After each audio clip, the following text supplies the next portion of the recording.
ఈ case rarest of the rare case అని high court judge గారే చెప్పారు. చూడ్డానికి అందంగా కనిపించిన మనిషి మనసు మాత్రం ఒక రాక్షసుడికి తక్కువేం కాదు. ఈమె చేసిన పనేంటో తెలిస్తే నడి రోడ్డులో నిలువుగా నరికేసిన తప్పులేదు అని మీరే అంటారు. తన లవర్కి 3 సార్లు విషం పెట్టి చంపడానికి ట్రై చేసింది. వాడు చనిపోయేటప్పుడు ఎందుకు చనిపోయాడు, ఎవరు చంపడానికి ప్రయత్నించారు అని తెలుసుకోకుండా చనిపోయాడు. ఈ కేసు క్లోజ్ అవడానికి 3 సంవత్సరాలు పట్టింది. మరి చనిపోయిన వాడికి న్యాయం జరిగిందా లేదా, ఈ అమ్మాయి ఇప్పుడు బ్రతికి ఉందా లేదా, అవన్నీ తెలుసుకోవాలనుకుంటే ఈ వీడియోని పూర్తిగా చూడండి, నేనే ఎక్స్ప్లెయిన్ చేస్తా. అంతకన్నా ముందు నా పేరు డిఎస్పీ, మీరు చూస్తున్నది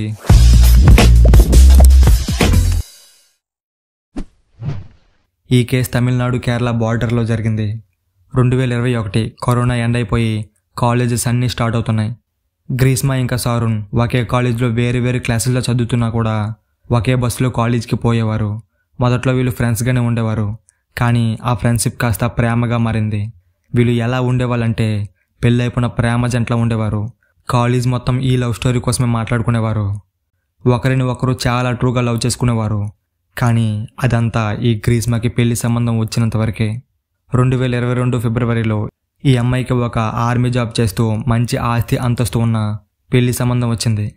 వీడిని పెళ్లి చేసుకుంటే నా లైఫ్ సెట్ అయిపోద్ది, ఫ్యూచర్ అంతా బాగుంటుందని ఫిక్స్ అయింది.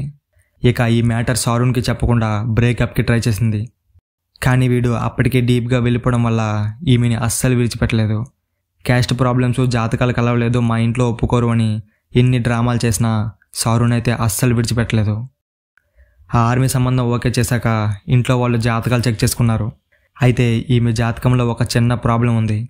పెళ్లి చేసుకున్నాక తన భర్త కొద్ది రోజులకే చనిపోతాడు అని. అందుకే ఈ షారుణ్ని సీక్రెట్గా మ్యారేజ్ చేసుకుని వాడిని హస్బెండ్లా ఫీల్ అయ్యింది. అయితే ఆ జాతకం మ్యాటర్ ఎవరికి చెప్పకండి, నాకు నా భర్తని కాపాడుకోవడం నాకు తెలుసు, మీరు ఈ పెళ్లిని ఫిక్స్ చేయండి అని వాళ్ళ పేరెంట్స్కి చెప్పి 2022 మార్చిలో ఆ ఆర్మీ వాడితో ఎంగేజ్మెంట్ కూడా చేసుకుంది. 2023 ఫిబ్రవరిలో పెళ్లి కూడా ఫిక్స్ చేసేశారు. అంటే పెళ్లికి చాలా టైం ఉంది. ఈలోపు ఈ సారుణ్ సంగతి చూద్దామని మళ్ళీ వాడికి దగ్గరైంది. మళ్ళీ క్లోజ్గా మూవ్ అవ్వడం స్టార్ట్ చేశారు. నా జాతకంలో నా భర్త చనిపోతాడు అని చెప్పకుండా ఆ ఆర్మీ సంబంధం కోసం చెప్పి, నాకు ఆ సంబంధం ఇష్టం లేదు, నాకు నువ్వే కావాలి, ఇప్పుడే పెళ్లి చేసుకుందామని అడిగితే దానికి కొద్దిగా టైం కావాలి, నేను సెటిల్ అయ్యాక మీ ఇంట్లో మా ఇంట్లో ఒప్పించి చేసుకుందామని చెప్పాడు. అలా అయితే ఎవరికి తెలియకుండా పెళ్లి చేసుకుని ఎప్పటిలాగా బయటికి లవర్స్లానే ఉందామని ఈ గ్రీష్మ సలహా ఇచ్చింది. ఇక ఒక గుడికి వెళ్ళి పెళ్లి చేసుకున్నారు. కానీ ఈ మ్యాటర్ ఎవ్వరికీ తెలీదు. అసలు ఈమె ఇలా ఎందుకు చేసిందంటే తన జాతకం ప్రకారం తన భర్త చనిపోతాడు. సో ఇప్పుడు వీళ్ళు అఫీషియల్గా భార్యాభర్తలు అయిపోయారు. అంటే తన జాతకం ప్రకారం షారుణ్ చనిపోతాడు. అక్కడికి చాలా డేస్ గడిచాయి. ఆర్మీ వాడితో పెళ్లి టైం దగ్గర పడుతుంది, వీడింకా చావలేదు అని ఈసారి ఒక ప్లాన్ చేసుకుంది. సెప్టెంబర్ 14, 2022 వీళ్ళ విలేజ్కి షారుణ్ విలేజ్కి 7 నుండి 8 కిలోమీటర్ల డిస్టెన్స్ ఉంటుంది. ఒకరోజు కాల్ చేసి మా ఇంట్లో ఎవరూ లేరు, నువ్వు వస్తావని అనగానే ఈ షారుణ్ ఇంకా వాళ్ళ ఫ్రెండ్ బైక్పై గ్రీష్మ ఇంటి దగ్గరికి వెళ్ళారు. వాళ్ళ ఫ్రెండ్ ఇంటి బయట కొద్దిగా దూరంలో ఉండిపోయాడు. ఈ గ్రీష్మ సారుణ్కి నీ హెల్త్ బాగుండాలి అని ఒక ఆయుర్వేదిక్ మెడిసిన్ తీసుకొచ్చా, ఇది తాగు అనగానే నేనంటే నా భార్యకి ఎంత ప్రేమో అని ఏమాత్రం ఆలోచించకుండా తాగేశాడు. అది కొద్దిగా చేదుగా ఉండడంతో ఆఫ్టర్ కొద్దిగా కూల్ డ్రింక్ కూడా ఇచ్చింది. అలా కొద్దిసేపటికి హెడేక్ రావడం స్టార్ట్ అయింది. టైం అవుతుంది అని షారుణ్ ఇంకా వాళ్ళ ఫ్రెండ్ రిటర్న్ అయిపోయారు. దారిలో షారుణ్కి వామిటింగ్ స్టార్ట్ అయినాయి. ఇక డైరెక్ట్గా దగ్గరలో ఉన్న హాస్పిటల్కి పోయారు. దారిలో గ్రీష్మకి కాల్ చేసి అడిగాడు, ఏంటిది అసలు, నువ్వు ఇచ్చింది తాగిన తర్వాత వామిటింగ్ స్టార్ట్ అయినాయి. అవునా, నేను ఇచ్చింది మంచి మెడిసినే, కానీ ఆ తర్వాత కూల్ డ్రింక్ ఇచ్చా కదా, మేబీ అది ఎక్స్పైర్ అయిపోయిందేమో, నేను చూసుకోలేదు. హో అంతేనా, సరేలే నేను హాస్పిటల్కి వెళ్తున్నా, తగ్గిపోద్ది, నువ్వేం కంగారు పడకు అని వాళ్ళిద్దరూ మాట్లాడుకున్నారు. హాస్పిటల్కి పోయాక కండిషన్ చాలా సీరియస్ అని తెలిసి తిరువనంతపురంలో ఉన్న హాస్పిటల్కి షిఫ్ట్ చేశారు. అప్పుడు వాళ్ళ పేరెంట్స్ కూడా వచ్చారు. ఇక అప్పటి నుంచి 10 రోజులు ఈ షారుణ్ బతికుండగానే నరకం చూసేశాడు. మెల్లమెల్లగా బాడీలో ఉన్న ఒక్కో ఆర్గన్ డ్యామేజ్ అవ్వడం స్టార్ట్ అయింది. లివర్ అండ్ కిడ్నీ అయితే ఫస్ట్ రోజే సగం డ్యామేజ్ అయిపోయాయి. అలా సెప్టెంబర్ 25, 2022 ఈ షారుణ్ చనిపోయాడు. వాళ్ళ అమ్మ నాన్నగారు వాడిపై పెట్టుకున్న కళని ఒక్కసారిగా కుప్పకూలిపోయాయి. చనిపోయే ముందు ఒక్కసారి కూడా గ్రీష్మ మీద డౌట్ పడలేదు. అసలు ఏ కారణం వల్ల చనిపోయాడో వాడికి కూడా తెలీదు. చనిపోయే ముందు నా చావుకి గ్రీష్మకి ఎటువంటి సంబంధం లేదు, తను నా మంచి కోరే అమ్మాయి, తనని ఏం చేయకండి అని చెప్పి చనిపోయాడు. అయితే ఈ గ్రీష్మ పోలీస్ వాళ్ళకి ఎలా దొరికింది? దొరికిపోయాక కోర్టు ఏ పనిష్మెంట్ ఇచ్చింది, ఇక్కడ నుంచి స్టోరీ ఇంకొంచెం ఇంట్రెస్టింగ్గా ఉంటుంది. సో ఈ వీడియోని ఇంకా ఎవరైనా లైక్ చేయకపోతే ఇప్పుడే లైక్ చేయండి. మీరు చేసే ఒక్కో లైక్ మన ఛానల్కి నాకు ఎంతో సపోర్ట్ ఇస్తుంది.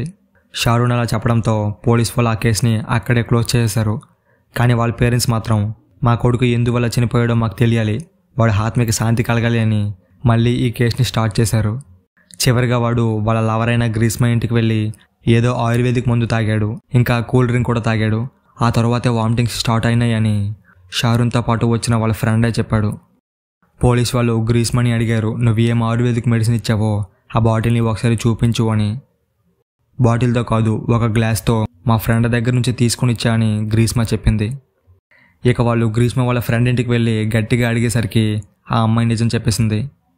ఈ కేసుకి నాకు ఎటువంటి సంబంధం లేదు, తను ఇలా కాల్ చేసి చెప్పమంది అని ఓపెన్ అయిపోయింది. పోలీసు వాళ్ళకి ఏదో ఒక క్లారిటీ వచ్చేసింది, తన లవర్ అయిన గ్రీస్మానే ఏదో చేసింది అని.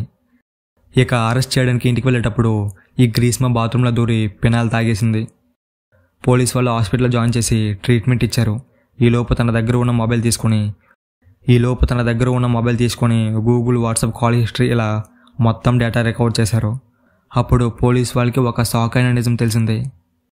తన గూగుల్ హిస్టరీలో ఒక మనిషిని పెయిన్ లేకుండా ఎలా చంపాలి అని ఎక్కువగా సెర్చ్ చేసింది. ట్రీట్మెంట్ పూర్తయ్యి గ్రీస్మా లెగిశాక వాళ్ళ స్టైల్లో ఇంట్రోగేషన్ స్టార్ట్ చేశారు. అప్పుడు గ్రీస్మా చెప్పిన మాటలకి పోలీస్ వాళ్ళు కూడా భయపడిపోయారు. మొదట్లో ఇద్దరం సిన్సియర్గానే లవ్ చేసుకున్నాం, పెళ్లి కూడా చేసుకోవాలనుకున్నాం. కానీ నాకు వేరే సంబంధం వచ్చాక షారూన్పై ఇంట్రెస్ట్ తగ్గిపోయింది.